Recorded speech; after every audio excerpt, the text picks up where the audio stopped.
मुख्यमंत्री माझी लाडकी बहीण ही योजना महाराष्ट्रामध्ये नुकतीच सुरू झालेली आहे आणि या योजनेच्या प्रती खूप मोठ्या प्रमाणावरती सर्वसामान्य भगिनींमध्ये उत्साहसुद्धा दिसून येतोय। यामध्ये अनेक महत्त्वाचे बदल हे काल दिनांक 3 जुलै रोजी जो एक नवीन जी आर आला त्यामध्ये झालेले आहेत। सर्वात महत्त्वाचा बदल म्हणजे या योजनेचे जे लाभार्थी आहेत त्यामध्ये आता वयवर्ष 21 ते 65 या वयोगटामधील सर्व विवाहित महिला, विधवा महिला, घटस्फोटित, परित्यक्ता किंवा निराधार महिला आहे यातील।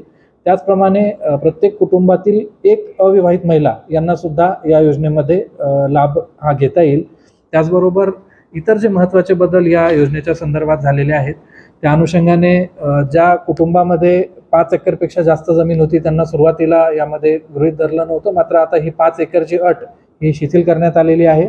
त्याचबरोबर बाह्य यंत्रणा किंवा स्वयंसेवी कामगार, कंत्राटी कर्मचारी यांच्यापैकी सुद्धा 2.5 लाखापेक्षा कमी उत्पन्न असणारे जे